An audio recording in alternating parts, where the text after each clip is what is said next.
یہ بھی اس کے ساتھ ایڈ کر لیجئے گا، کیونکہ پھر اب میری باری آئے گی. پہلے تو میں اپنے اوپر لگائے گئے الزامات کا جواب دوں گا نا، پھر میں یہ 12 باتیں آپ سے پوچھوں گا. آپ کا پیپر بھی میں آؤٹ کر رہا ہوں کہ میں نے یہ 12 باتیں پوچھنی، ویسے تو کئی درجن ہے، لیکن یہ 12 ایگزامپلز میں آپ کے سامنے رکھ کے آپ کا پیپر آؤٹ کر رہا ہوں. میں تو اپنی ان باتوں کو جسٹیفائی کروں گا، آپ لوگوں نے بھی اپنی ان 12 باتوں کو جسٹیفائی کرنا ہے.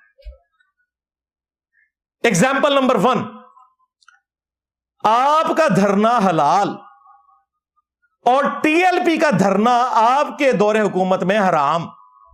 وہاں پہ خان صاحب نے بھی آ کے تقریر کی کہ اس طرح تو نہیں ملک چلے گا، اور فواد چودھری صاحب نے کہا انڈیا ان کو فنڈنگ کر رہا ہے، یہ 5th جنریشن وار ہے، یہ ڈیجیٹل دہشت گردی ہے. 9 کی ہیڈ لائنز میں پہلی خبر چلی تھی.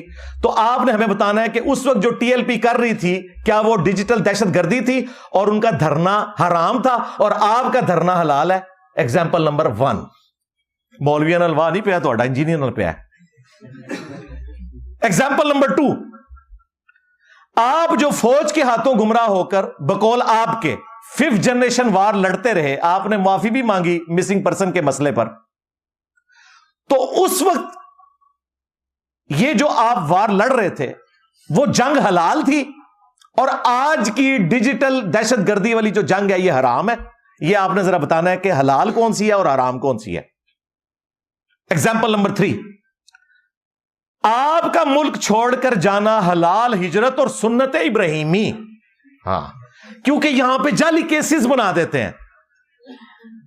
آپ کے مخالفین جعلی کیسز سے ڈر کر ملک چھوڑ جائیں، ان کو کہتے ہیں کہ جی بگوڑے ہیں. تو بتانا ہے حلال بگوڑا کون سا ہوتا ہے، حرام کون سا بگوڑا ہوتا ہے. ٹھیک ہے. ایگزامپل نمبر 4، آپ کے دور میں جیو کے اوپر پابندی لگے اور کینٹ ایریا میں جیو چلنے نہ دیں. ان دنوں میں میں نے باقاعدہ فون کر کے ان کو تھریٹ کی تھی کیبل والوں کو. میں نے کہا بے شرمو شرم کرو، فوج کے ڈر کی وجہ سے جیو نہیں چلنے دے رہے کینٹ ایریا میں تم لوگ. تمہارے مہاتما کے دور میں جیو بند ہو، کینٹ میں نہ چلے، کیونکہ اس وقت تم لوگ ان کی تنخواہیں کھا رہے تھے.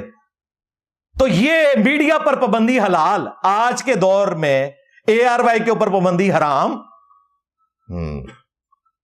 ایگزامپل نمبر 5، 2018 میں آر ٹی ایس بیٹھ جائے اور آپ کو الیکشن جتایا جائے تو حلال، اور 8 فروری کا یہ والا الیکشن فارم 47 والا یہ حرام.